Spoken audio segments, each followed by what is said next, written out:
ইমান নিয়ে আসতাম, তাহলে বোঝা যাচ্ছে তুমি সত্য পথের প্রতীক না, তুমি নবী না।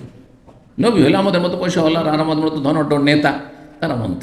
দেখতে দেখছেন এই জন্য আম্বিয়া রসুলগণের প্রথম সারির যারা সাথী সঙ্গী হয়েছে, ইমান ইসলামে সহযোগিতা করেছে, সহি আকীদা এসে শিরক বিদআত থেকে সমাজের কমজোর লোকেরা এসছে, দুর্বলরা এসছে। কারণ অন্যদের মধ্যে অহংকার কাজ করেছে, নেতৃত্বের অহংকার, তো পয়সার অহংকার, হ্যাঁ ইত্যাদি ইত্যাদি বিভিন্ন অহংকার। আর আজ এলো না মানে আমাদের সমাজের তারা হীন মানুষ, বাদিয়ার রায় মানে বাহ্যিক দৃষ্টিতে, এই যে বাদিয়ার রায় বাহ্যিক দৃষ্টিতে যা দেখছি যে সমাজের হীন মানুষগুলো, হত দরিদ্র মানুষগুলি তোমার অনুসারী। ওই যে বাদিয়ার রায় তফসির করেছেন মাজাহার আল্লাহ না।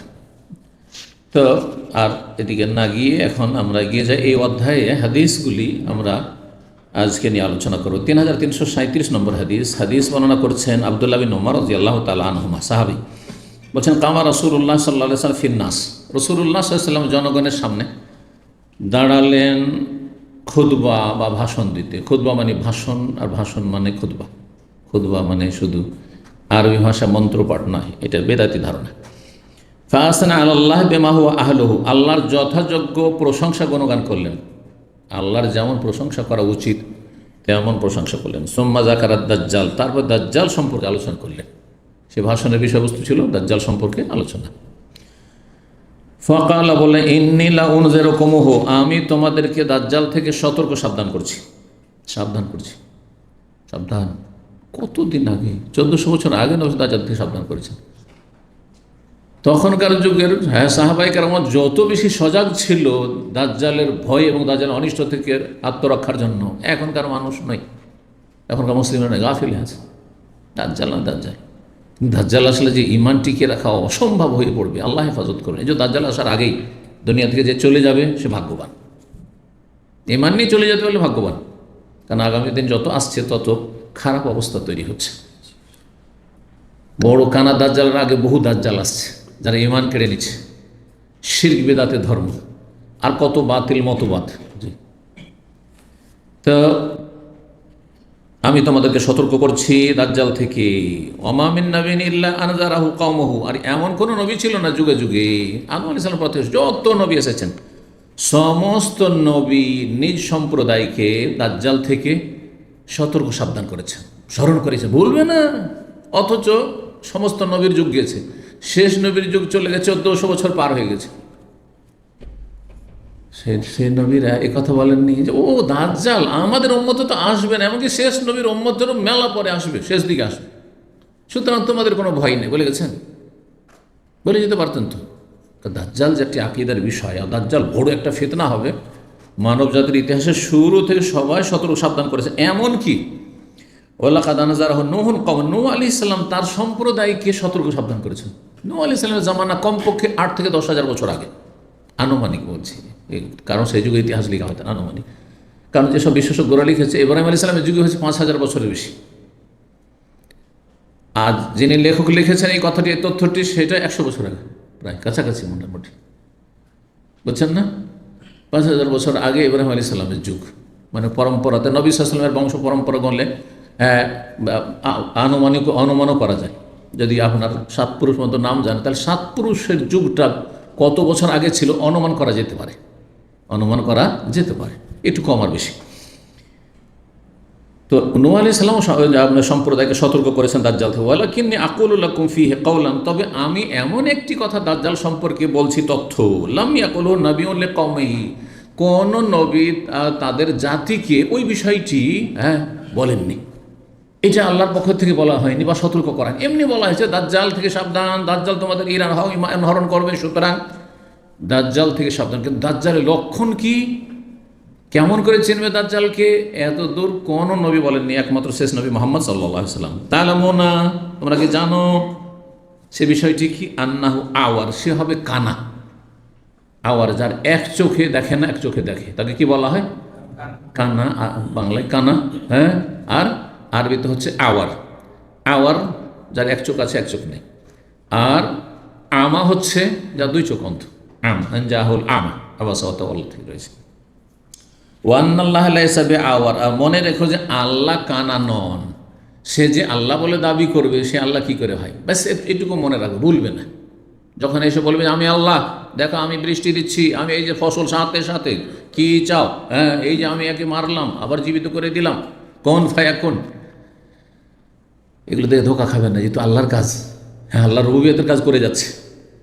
আল্লাহ ফিতনা স্বরূপ এসব ক্ষমতা এ দাজ্জালকে দেবেন বা দিয়ে রেখেছেন। তো জেনে রাখো যে এই দাজ্জাল কানা হবে আর আল্লাহ রাব্বুল আলামিন কানা নন। 3338 নম্বর হাদিস। হাদিস বর্ণনা করছেন আবু হুরায়রা রাদিয়াল্লাহু তাআলা আনহু, বলছেন কালা রাসূলুল্লাহ সাল্লাল্লাহু আলাইহি ওয়াসাল্লাম আলা ওয়াহাদ্দিসকুম হাদিস আনানি দাজ্জাল, তোমাদেরকে একটি হাদিস বর্ণনা করব দাজ্জাল সম্পর্কে। মা হাদ্দাসা বিহি নবিয়্যুন কওমাহু, কোন নবী তাদের সম্প্রদায়কে তাদের জাতিকে সে বিষয়টি বর্ণনা করেননি। সেটি হচ্ছে ইন্নাহু আওয়ার, দাজ্জাল হচ্ছে কানা, ওয়া ইন্নাহু ইয়াজিউ, দাজ্জাল আসবে দুনিয়াতে। মাহু বেমিসালিল জান্নাত ওয়ান নার, তার কাছে জান্নাত জাহান্নামের মতো থাকবে, অনুরূপ থাকবে। আসল জান্নাত জাহান্নাম নয়, কিন্তু সেম জান্নাতের মতো দেখাবে, জাহান্নাম দেখাবে। এতে আরও বেশি প্রতারিত হয়ে যাবে দুর্বল ইমানের মানুষ, যাদের দিনের জ্ঞান কম কিন্তু আবেগী বেশি। ধর্ম করে এই না যে বিধর্মীগুলো তো যাবেই, বেদিনগুলো তো যাবে, নাস্তিক যাবে, বেদিন যাবে, বেনামাজি যাবে, যারা শিরকি বেদাতি আকীদা রাখে তা তো যাবে। কিন্তু যারা ধার্মিক, তাদের মধ্যে যাদের দিন সম্পর্কে জ্ঞান কম, দিন সম্পর্কে জ্ঞান কম, আবেগী ধর্মকর্ম করে, এলেমের চাইতে আমল বেশি, এলেম শিখতে আগ্রহী নয়। আজকাল অধিকাংশ মানুষের স্বভাব হয়ে গেছে একটা বক্তব্য 1 ঘন্টার কখনো শুনবে না, খুব বেশি ফরওয়ার্ড করবে, আবেগী বেশি বেশি পাঠাও, আমার স্ত্রী শুনুক, আমার মা শুনুক, আমার 14 গোষ্ঠী শুনুক। ওকে জিজ্ঞাসা করেন যে গোটা একটা বক্তব্য 1 ঘন্টা তুমি শুনেছ? বলছেন আমি শুনিনি। আজকালকার পরিসংখ্যান বলছে, বিশ্বের পরিসংখ্যান, এটা শুধু বাংলাভাষী নয়, আরব মুসলিমদের পরিসংখ্যান বলছে একজন মানুষ স্বভাবগতভাবে ধৈর্য ধারণ করে একটা ভিডিও বা একটা অডিও 4 মিনিটের বেশি শুনতে চায় না। 2-3 মিনিট হইলে দেখেন ফেসবুকে অথবা ইউটিউবে 2-3 মিনিট হইলে আরে কত শুন টেনে দিলেন, হ্যাঁ ওইটাকে টেনে দিলেন, দেখি আর নতুন কিছু দেখি। কত অধৈর্য হয়েছে মানুষ, কত তাড়া মানুষের, বাস্তব কথা। কিন্তু এটা স্টাডি বলা হচ্ছে যে ধৈর্য ধারণ করে আপনি নিজেকে পরীক্ষা করবেন যে আপনি যে যারা ফেসবুক নাড়াচাড়া করছেন অথবা ইউটিউব খুব নাড়াচাড়ি করছেন, যে একটা বেশ ভালো আলোচনা, ভালো আলোচনা পেলাম, চলো 1 ঘন্টা আমি ধৈর্য ধরে শুনি, চলো আধা ঘন্টা 35 মিনিট শুনি, পাবেন না, পাবেন না। ইল্লা মাশাআল্লাহ হয়তো খুব গরজ আছে, তারপরে শুনতে চাই না। হজে এসছে, খুব পরিচিত মানুষ, মাত্র 35 মিনিটে পুরো হজের আমার বয়ান আছে, আলোচনা, একটা আলোচনা 1.5 ঘন্টারও আছে, 1 ঘন্টারও আছে। তো সেই আলোচনাটা পাঠিয়েছি কয়েকটা আলোচনার মধ্যে, আর শেষে বলেছি যে তুমি যদি এইটাও শুনতে পারো তো আশা করি যথেষ্ট, কারণ প্রতিদিনের হজের কার্যাবলীগুলো এতে সংক্ষেপে বলা আছে। তো বলছে তারপর আমাকে একটু 5 মিনিট বলে দেন তো। 5 মিনিট কী প্রয়োজন? 5 মিনিট কী প্রয়োজন? আস্তাগফিরুল্লাহ। আজকে সূরা ওয়াকিয়ার একটা আয়াত, সুল্লাতুন মিনাল আউয়ালিন ওয়া সুল্লাতুন মিনাল আখিরিন, জান্নাতি হবে আগের থেকে একটি দল, বড় দল, ওয়া কালিলুম মিনাল আখিরিন, আর পরবর্তীদের থেকে হবে ছোট্ট একটি দল, ক্ষুদ্র দল। এর তফসির জিজ্ঞাসা করেছে, আমি জানছি আমার সূরা আকার তফসির আছে, শুধু এইটুকু আয়াত নম্বর এত, এর তফসির কি বলেন? আমি আজকাল শুরু করেছি কি যে সুবিধাবাদীদেরকে এই এত সুবিধা দিনে একটু খেটে খাও, আমি খেটে লেখাপড়া করেছি, যার ফলে ওকে আমি আমার অফিসিয়াল চ্যানেল আছে গোটা পুরো তফসির সূরা ওয়াকিয়া বের করলাম, তারপর বললাম আমি অফিসে বসে সকালে শুনলাম, ঠিক 27 মিনিটে গিয়ে আয়াত তফসির আছে, মনে বোঝা গেছে। আমি লিখে দিলাম 27 মিনিটের পর থেকে শুনে নেবেন, ওকে হেদায়ত হওয়া উচিত। তারপর জিজ্ঞাসা যদি সংক্ষেপে একটু ভয়েসে বলে দিতেন, ওই যে কোশ্চিন কালেও না, আর কিছু সাইলেন্ট, আমি উত্তর দিলাম না, এখন পর্যন্ত উত্তর দিনি, ভালো করে শুনে। যদি এই জন্য যারা খুব কাছের, আমার নিয়মিত ফলো করে যারা, হ্যাঁ আলোচনা অথবা ফতোয়া মাসলা মাসাইল, তাদেরকে বলি যে আমাকে জিজ্ঞাসা করার আগে একটু সার্চ দিয়ে দেখবে তোমার বিষয়টা দিয়ে ইউটিউবে, আমার নাম মাসলা, আশা করি পেয়ে যাবে, 80% 90% পেয়ে যাবে। বাকিটা যদি না পাও তখন আমাকে বলবে, যদি থাকে তো আমি কিন্তু আমার আলোচনা থেকে দেবো বিগত, না থাকে তখন আমি বলে দেবো। বোঝা গেছে না? সুবিধাবাদী, হ্যাঁ, যে আপনাকে শুনতে হবে এখন 5 মিনিট ধরেন, আপনি চান যে আধা মিনিটে আমাকে প্রশ্নের উত্তরটা বলে দিকে চমকে না, এত সুবিধাতে ইসলাম শেখা যায় না। তাহলে দাজ্জালের ফিতনাতে ফেঁসে যাবে, এলেম যত থাকবে তত বেশি দাজ্জালের অনিষ্টতে বাঁচতে পারবে। তো আবেগী মুসলিম আজকাল আমি দেখছি আপনাদের মধ্যে কিতাব কালেকশন করছেন, পড়েন না। আমি বেশ কিছু লোককে জিজ্ঞেস করছি, আমাদের দিদি ভাই ছাত্রদেরকে, যে আপনি কিতাবগুলো তো জমা করেছেন, পড়েছেন? বলছেন আমি পাঠাবো। কার জন্য? বলছে আমার আছে, আমার স্ত্রীর জন্য পাঠাবো, তারপর আমার বোনেরা আছে ওদেরকে পাঠাবো। বলছে আগে আপনি শিখেন, আগে আপনি পড়েন, তারপর পাঠাবো কী পাঠিয়েছেন না পাঠিয়েছেন। জি, আল্লাহ হেদায়েত দান করুন। জি, তো বলছেন কোন হাদিসে ছিলাম? হ্যাঁ, 38 নম্বর, 38, ঠিক আছে। বলছেন যে প্রত্যেক নবী সতর্ক সাবধান করে দাজ্জাল থেকে, কিন্তু শোনো আমি সতর্ক করছি, ইন্নাহু আওয়ার, হ্যাঁ সে দাজ্জাল কানা হবে, ওয়া ইন্নাহু ইয়াজিও, তার সাথে কি নিয়ে আসবে? জান্নাত জাহান্নাম সব থাকবে। জান্নাত জাহান্নাম দেখেই আপনি ফিতনায় পড়ে যাবেন, তাহলে তো আল্লাহ এবার জান্নাত জাহান্নাম নিয়ে চলে এসছে না, দেখবে যে কানা নাকি, দূরদর্শিতা লাগবে।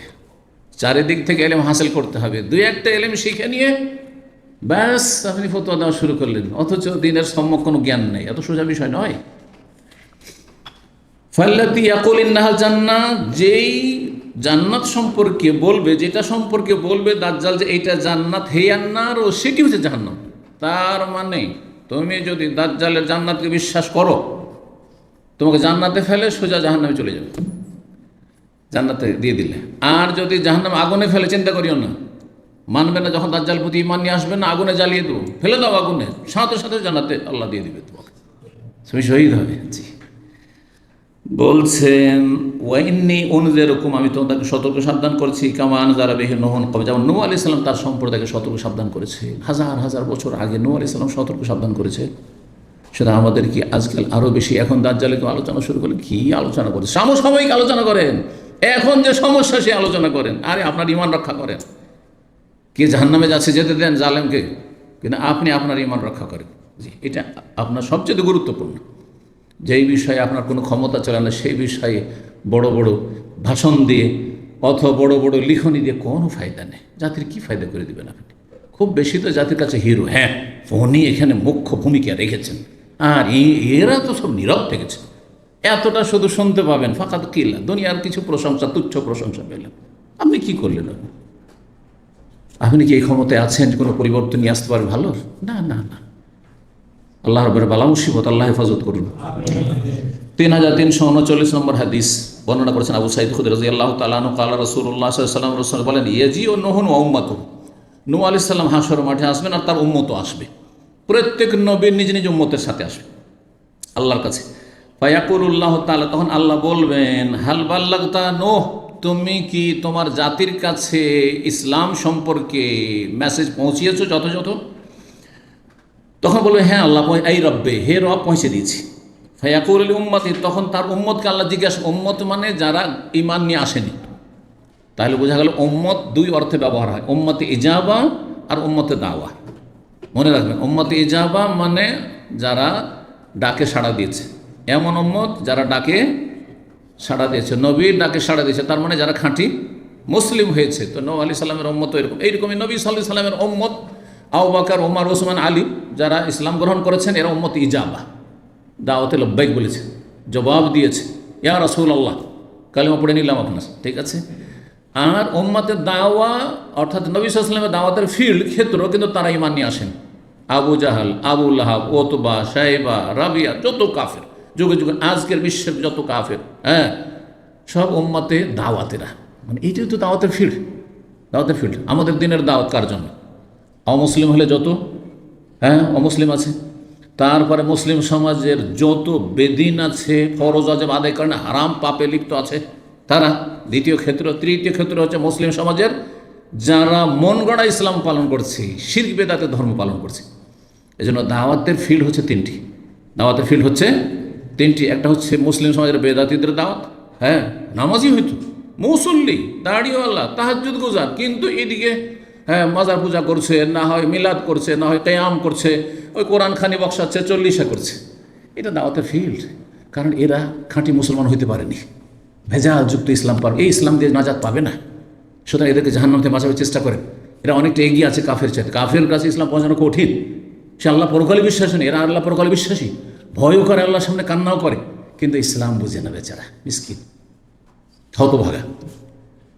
আর 2 নম্বর ক্ষেত্র মুসলিম সমাজের যারা কুপ্রবৃত্তির অনুসারী, 5 ওয়াক্ত সালাত পড়েন না, রোজা রাখে না, হ্যাঁ, তারপর জাকাত দেয় না, ফরজ ওয়াজিব আদায় করে না, হারাম না জায়েজে লিপ্ত থাকে, সুদখোর, ঘুষখোর, বেঈমান, জালেম, হ্যাঁ, তারা হচ্ছে আমাদের ক্ষেত্র। আর আরেকটি ক্ষেত্র যেটা বললাম, অমুসলিম। ভালো করে মনে রাখবেন, যেহেতু আপনারা প্রত্যেকে কিন্তু আপনার আপনার অঞ্চলে গিয়ে দিনের দাওয়াতের কাজ করবেন, আপনার নজরে দৃষ্টি যেন ওই 3 শ্রেণীর পথভ্রষ্টদের উপর থাকে, যে এদেরকে জাহান্নাম থেকে বাঁচাতে হবে, এদেরকে জাহান্নাম থেকে উদ্ধার করে জান্নাতের পথে লাগাইতে হবে, যেমন আমি সিরাতে মুস্তাকিম পেয়েছি। জি, আল্লাহ তৌফিক দান করেন। এক শ্রেণীর লোকের আজকাল ধর্মের নামে মডার্ন, কিন্তু বলবো দাওয়াত মানে শুধু অমুসলিম। তার মুসলিম সমাজের আসল যে পুঁজিটাই গায়েব। একজন ব্যবসায়ীর সাথে তুলনা করা হয়েছে দায়ীকে বা দাওয়াতের কাজকে। একজন ব্যবসার একটা হচ্ছে লভ্যাংশ, ব্যবসা করে ব্যবসায়িক, আপনারা অনেকে ব্যবসা করছেন, লভ্যাংশ একটা, আর একটা হচ্ছে আসল পুঁজি। লভ্যাংশটা বেশি গুরুত্বপূর্ণ না আসল পুঁজিটা বেশি গুরুত্বপূর্ণ? আসল পুঁজি। আরে লাভ হোক আর না হোক, আমার পুঁজি ইনভেস্ট করেছিলাম 1 বছর আগে 1 লাখ, 1 লাখ আছে, সফল ব্যবসায় মাইনাস হয়নি, নিচে নামেননি, তাই না? মুসলিম সমাজের যারা বেদাতি আর মুসলিম সমাজের পাপী, কিন্তু মুসলিম তারা মোটামুটি আল্লাহ পরকালে বিশ্বাস রাখে, কম বেশি, নাস্তিক নাই, এরা হচ্ছে আবার আসল পুঁজি। এদেরকে গণনায় সংখ্যায় দেখাচ্ছে দেশে আমাদের 90% মুসলিম দেখাচ্ছে, কিন্তু আসলে কি 90% মুসলিম? 6% খাঁটি মুসলিম। নামাজি বের করেন, শতকরা 2টো বেরোবে না, তখন বুঝে গেছে না? সহি নামাজি বের করেন, মাইনাস হয়ে গেল, বেদাতি নামাজি সব অধিকাংশ, সহি নামাজ পড়তে দেয় না আপনাকে। তো এটা হচ্ছে আসল পুঁজি, এটা আসল পুঁজি, এর হেফাজত আগে করতে হবে, এটার গুরুত্ব বেশি দিতে হবে। আর যেটা অমুসলিমদের দাওয়াত, যে কেউ নতুন ইসলাম গ্রহণ করলো, এটা আমাদের লভ্যাংশ। লাভ হইলে আলহামদুলিল্লাহ, যে 2-4-10 জন আসলো ইসলামে, আর না হইলে আলহামদুলিল্লাহ, লাভ হয়নি কিন্তু লস হয়নি, লাভ হয়নি কিন্তু লস হয়নি। আশা করি বুঝতে পারছেন। জি, তো দাওয়াতের কাজের ক্ষেত্রে নবী রাসূলগণের এটি মিশন ছিল, তাদের পেশাই ছিল দাওয়াত, খুব ভালো পেশা, এর চেয়ে ভালো পেশা পৃথিবীতে হতে পারে না। সে পেশা মানে নিয়মিত আমার মতো পেশা জরুরি নয়, আমরা পার্ট টাইম পেশা, পার্ট টাইম বুঝেন তো, আপনার ওটা কাজ নাই কিন্তু মাঝে মাঝে করে নেন আপনি, এটাই প্রতিদিন 1 ঘন্টা, সপ্তাহে 1 দিন 2 দিন, এটা পার্ট টাইম দাওয়াত আপনার, এটা আম্বিয়া রাসূলগণের পেশা। এদিকে আপনি বিভিন্ন কোম্পানিতে কাজ করছেন অথবা নিজের ব্যবসা বাণিজ্য রোজগার করছেন, আর কিছু করছেন, কিন্তু আপনার পার্ট টাইম দিনের কাজ লেগে আছে, কমপক্ষে এটা হইতে হবে, ফরজে কিফায়া। তো তারপর আল্লাহ জিজ্ঞেস করো তার উম্মতকে, হাল বাল্লাগাকুম, নূহ আলাইহিস সালাম তোমাদের নবী তোমাদের কাছে ইসলামের কথা পৌঁছিয়েছে, তবলিগ করেছে। ফায়াক তবলিগ মানে আবার চিল্লাওয়ালা তবলিগ না, ইলিয়াসি তবলিগ না, ইসলামের তবলিগ, বোঝা গেছে না? জি, কারণ ইলিয়াসি তবলিগ মানুষের গড়া, আর ইসলামের তবলিগ প্রথম মানুষ থেকে চলে আসছে, প্রথম মানুষ থেকে চলে আসছে, তারপর নূহ আলাইহিস সালামের যুগ থেকে একবারে পুরো দমে চলে আসছেন। জি, যুগে যুগে। ফায়াকুলুন আল্লাহ জাতি, কিন্তু 950 বছর তাদের জন্য সুবহানাল্লাহ, রাত দিনকে সমান করে হেদায়েতের কাজ করেছে, দাওয়াতের কাজ করেছে, তারপরও না করে দিল। কত মৃত্যুক তাহলে মানব জাতি।